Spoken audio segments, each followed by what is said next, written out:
Welcome. Hope you guys had a good weekend. Hope you enjoyed the Super Bowl. Thought it was a really good game.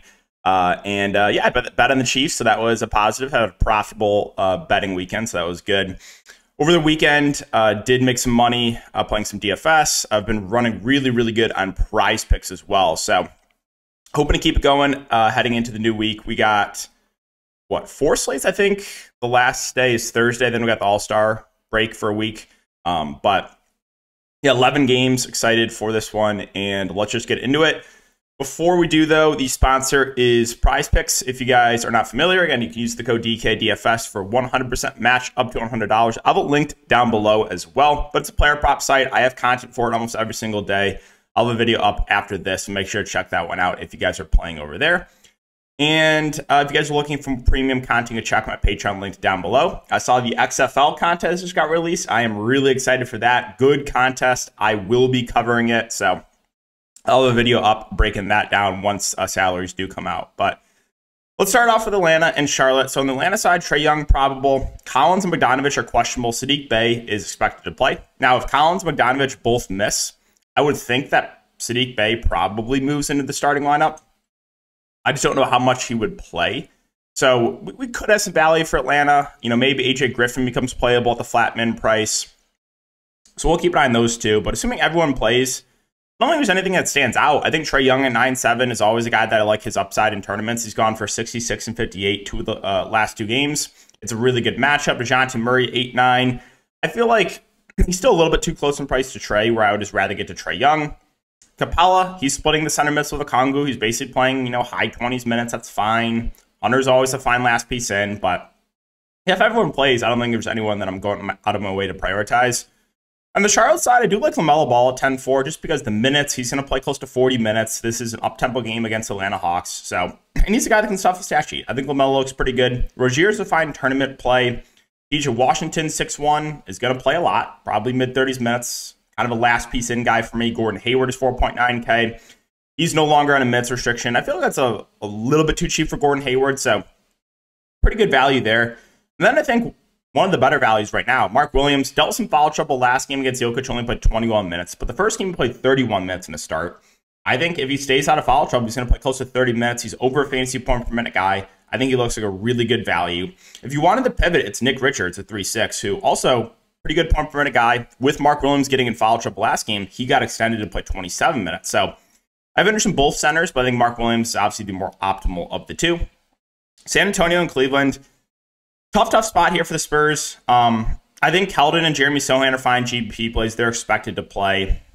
Branham 4-8 is fine. I think my favorite play probably is Zach Collins. Dealt with a little bit of foul trouble last game and the blowout, only played 23 minutes. But if he stays out of foul trouble, I think he pushes for close to that 30-minute mark. So he stands out as a pretty good value. Bassey's questionable if he plays. I would think he gets the backup 5 run. Devontae Graham is at least a little bit interesting at 3.5. Still played 24 minutes last game. Does have the shooting guard eligibility, so. But just a tough team to talk about as always. The Spurs. Moving on to Cleveland, nothing really stands out here for the Cavs, but good matchup. There's some blowout risk. They're like, what, 14-point favorites, I think? So Mitchell, Garland, Mobley, Allen, all fine options to me, all guys that have ceilings, but I'm not going to go out of my way to prioritize any of those guys. Moving on to Utah and the Pacers. So there's a good amount to like here for the Jazz.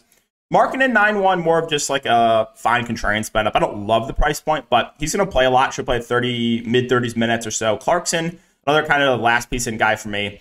The priorities from here, the guys that stand out would be some of these cheaper options. I like Walker Kessler a good amount, 5.6K. 30, 32, 35 minutes over the last 3 games. I think he's going to play 30-plus minutes. He's a good rebounder, good shot blocker, and it's a reasonable price point. So I like Walker Kessler a good amount. I think Colin Sexton at 5.2 stands out as one of the better values in the board. Played 31 minutes last game. Did deal with some foul trouble. Fouled out in that time. He probably would have played a little bit more. I like Sexton. I think Olynyk is solid at 4.8. He probably sees 25 to 30 minutes, somewhere in that range. Reasonable price point for him. Then I'll mention THT. So he got extended a little bit last game with Sexton foul trouble. Played 27 minutes. I think on average we're probably getting 23, 24 minutes from THT. But still a guy that not a bad point per minute and does have shooting guard, small forward eligibility. So I think he stands out as a pretty good value. Moving on to the Pacers. So the big news here is Halliburton and Turner. They're both questionable. If they're both out, well, number one, if Halliburton's out, it's going to be McConnell and Nembhard that benefit the most. They'll kind of split the point guard duties. Both will look really, really good. We'll keep an eye on the starting lineup. If McConnell starts, I think he looks phenomenal. If Miles Turner's out, it's going to come down to who starts the center position for me. It could go to Daniel Tice. It could also go to like Jalen Smith or Isaiah Jackson. So we could have some value there. I think whoever starts would be the guy I feel the best about. And then if they're both out, going to be more usage for guys like Buddy Hield and Benedict Mathurin and Aaron Ace. So like everyone else in this lineup is going to look better too. Those two are out.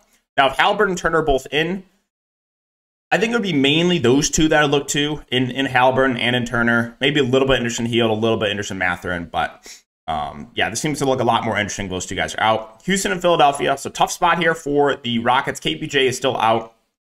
Şengün and Jalen Green I like for tournament and GPPs. They have ceilings, but not the best spot here. Şengün's got, potential foul risk against Joel Embiid. Jalen Green, if he makes his shots, he has a ceiling, 40 plus in 2 of the last 3 games. The game where he did not go for 40 plus was the game they shot 5 of 19, and that can happen with Jalen Green. Martin and Smith are kind of just last piece in guys for me. You did see Jae'Sean Tate start last game. They deal with a little bit of foul trouble. If he starts again at 3.5K with a point guard small forward eligibility, then I think he stands out as a good value, probably my favorite play on Houston. On the Philadelphia side, again, Embiid went through shoot around, so I just expect him to play. They've been listing him as questionable every single game. 11.4 is a reasonable price point for him.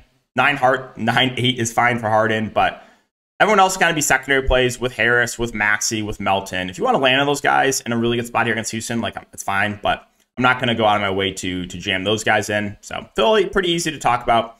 Denver and Miami. Comes down to injuries here for Denver. You got Jamal Murray questionable. You got Aaron Gordon questionable. If they're both out, we're going to have some value here. Bruce Brown would start and become a pretty good play at 5.3K. You'd also get Vlatko Cancar starting 3.7, put 24 minutes last game. He would be a reasonable value. So those two would benefit if Murray and Gordon are out. And then just Jokic would look a little bit better. I know it's not the best matchup, but it's Nikola Jokic. He's kind of matchup proof. MPJ would probably be the second guy on offense. KCP's role really wouldn't change. So let's move on to Miami. On the Miami side, you got Tyler Hero now doubtful, which really hurts my best ball team. I was looking good, and then Hero going to miss this game. It really sucks for me in the playoffs in best ball. But yeah, with Hero most likely not expected to play, this team is really shorthanded. So my guess is you get Max Strus moving into the starting lineup. You get a starting lineup of Gabe Vincent, Strus, Martin, Jimmy, and Bam. And then again, this team would just be shorthanded. You get Highsmith off the bench. You get Orlando Robinson playing the backup 5, and then probably Bouye, I would assume, would enter the rotation and play a little bit. So, yeah, this team is, again, relatively shorthanded. Bam, I don't love the price point, though. 9.4K. It's a tough price point to get to. Not saying you can't get to him, but price is a little bit hard to prioritize him. Now, Jimmy Butler's a bit easier to get to, only 8.5K, especially if Hero is out, which he is not expected to play. So I think Jimmy really stands out. And for value, Gabe Vincent 4.5, no Tyler Hero. He's going to play a ton of minutes. I like him quite a bit. I think Max Strus stands out as a good value, assuming he starts. He played 39 minutes last game.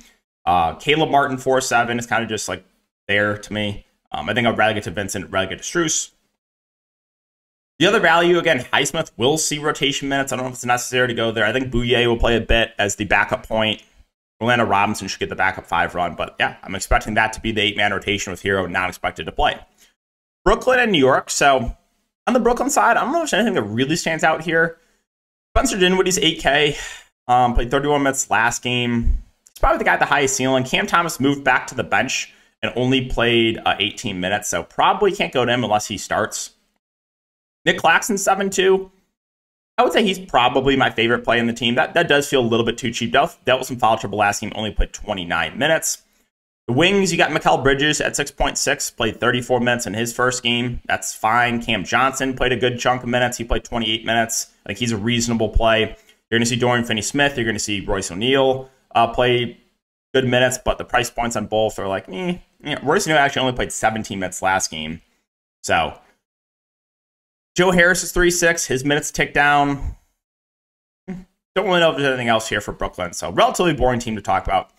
On the Knicks side, you got Josh Hart playing in his first game. He came off the bench. I want to see if that will continue, or maybe he moves into the starting lineup. But he still played 26 minutes. As far as the top end guys go, Randall, Brunson, Barrett, they're all kind of last guys into me. Barrett 6.2, still played reasonable minutes, 34 minutes. So They're all fine. Again, Hart, if he moves in the starting lineup, would like him a little bit better. Quickly feels priced about right. You'll get Hartenstein. You'll get Jericho Sims splitting the center minutes. The ceiling is a bit higher, though, on Hartenstein.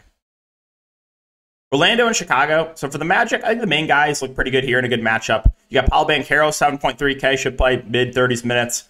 Franz Wagner, 6'1", probably sees low to mid-30s minutes. Markelle Fultz, a guy that's consistently been playing 30-plus minutes. Reasonable price point, still has the ceiling, even though we haven't seen it recently. Wendell Carter Jr. is 5.7K, little revenge game narrative if you're into that. He's going to see around 30 minutes and is at a fair price point. Cole Anthony, Jalen Suggs, they'll see decent minutes off the bench. Cole Anthony, not a bad point per minute guy. Always someone I do have a little bit interested in for tournaments. Jalen Suggs played 28 minutes last game, 27 the game before. I think he is at a fair price point, but you do have Gary Harris back. So I think Suggs minutes maybe a little bit riskier, but yeah, that's probably it for Orlando. Moving on to Chicago. So Chicago, fully healthy team. I don't know what to do with them. Vooch, Levine, DeRozan are all fine tournament plays. It's the revenge game for Vooch. Again, if people factor that in at all, which I don't, but if you're into that, sure. All three I like the ceiling on, but kind of hard to prioritize any of these guys in an 11-game slate. The guards all feel priced about right with White, with Caruso, with Io. 3.1K for Drummond. You want to take a shot in him and hope he gets extended or hope Vooch gets into foul trouble will be my guess. But I think there's enough good center plays that we probably don't need to do that. New Orleans and Oklahoma City. So you got CJ McCollum questionable, which is pretty big news. Brandon Ingram in. Zion's going to be out for a while still. If CJ's out, I think Ingram stands out as one of the best plays of the slate. Either way, I think Ingram is too cheap at 7-8, but if McCollum's out too, I do like Ingram quite a bit. And then if McCollum's out, I'm not sure what they're going to do with the starting lineup. They could go to Alvarado. They could go to newly acquired Josh Richardson. So we'll see. My guess would be one of those guys starts if CJ is out. The wings all feel priced about right, but I do like the ceiling of Jonas Valanciunas.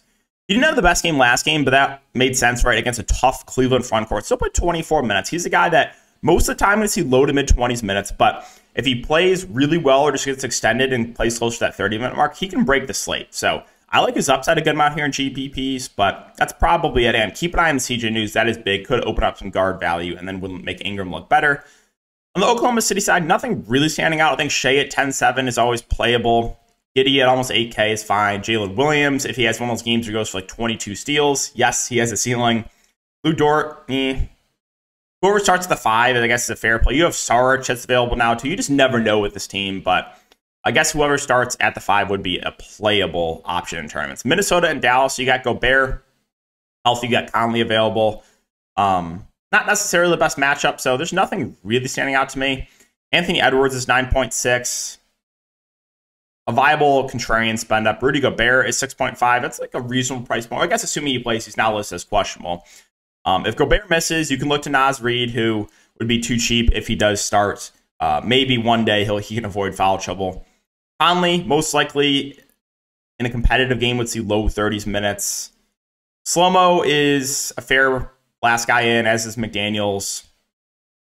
Prince at 3.4. Minutes tick down a bit, but still a guy I think you could use as a punt play. On the Dallas side, so nothing really standing out for me for Dallas, and Christian Wood is way too pricey. I think Luka with Kyrie there is a bit overpriced. More for 43 fantasy points in 41 minutes last game. Kyrie at 10-3 with Luka available. Tim Hardaway is questionable. I don't really know if that would do a ton, though. I guess like Josh Green and Bola could probably pay a little bit more if he's out, but White, Powell, Ben starting.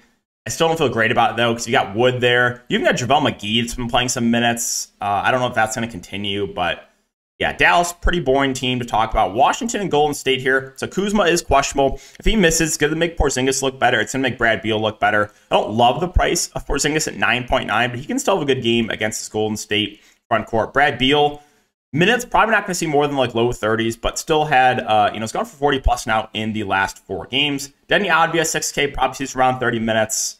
Don't love the price on him. Gafford most likely sees mid-20s minutes, a reasonable play. Morris, DeLon Wright, Kendrick Nunn are all viable tournament options, but no one I'm going to go out of my way to prioritize. And if Kuzma's in, just makes Porzingis look a little bit worse. Makes Kuzma look a bit worse. It makes kind of all the value look worse too. Golden State, so still no Steph Curry. I've interested in both the guards with Poole and with Klay Thompson. Poole kind of plays the Steph Curry role. He's been playing really well with Curry out, getting a lot of shots up, doing a lot of the ball handling. So I like Jordan Poole still.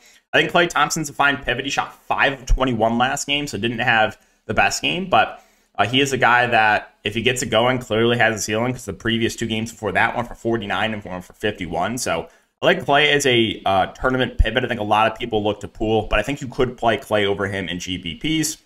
Draymond and Wiggins, reasonable price points for both. Draymond should see low to mid 30s minutes. Andrew Wiggins, assuming he plays, probably sees low 30s minutes. If he misses, even Shenzo probably benefits. Kuminga probably benefits. Kevon Looney's 4.2. Most likely sees low 20s minutes. I think that's a fine price point for him. Ty Jerome, been a part of the rotation. Been playing close to 20 minutes a game. There's probably better value, but if you wanted to look to him as a dart throw, you could do that. And finally, the Lakers and the Blazers. So this one kind of comes down to LeBron James. He's questionable. If he misses, then we can start considering some of these secondary Lakers. Anthony Davis will look a bit better, 10.6. He's been a little bit quiet of late, but the minutes have still been there. Newly acquired D'Angelo Russell in his first game played 35 minutes. Dennis Schroeder will look a little bit better if there's no LeBron. These value plays look a little bit better. Beasley and Vanderbilt didn't play a ton in their first game, but maybe their minutes go up a bit.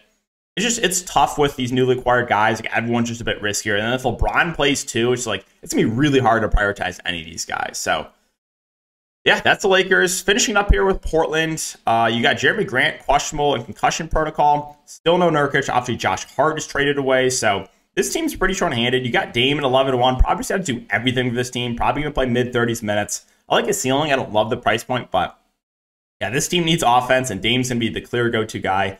If Jeremy Grant's out too, then Simon's clearly the number 2 option. It would make for a pretty good play in the mid-range. He's going to play close to 40 minutes as well. Eubanks and Watford are going to split the center position. They're both fine pivots on some of the other centers we mentioned, but I'm not going to prioritize either of these 2 guys. You should get more run for these value plays like Shaedon Sharpe, Nasir Little. You saw 29 minutes for Shaedon Sharpe last game. Nasir Little played 25 minutes. They would look a little bit better. Obviously, there's no Jeremy Grant. In his first game, you saw Cam Reddish start. Only played 17 minutes, but I think those minutes could tick up. Don't know the status of Knox. Don't know the status of Thibault. If they're both in, would make these other value plays a little bit riskier. But yeah, guys, so that's going to wrap it up for the DFS video. If you have been enjoying, just make sure to like, subscribe, and hit the notification bell. And I'll see you guys all in the next video. Good luck in this one.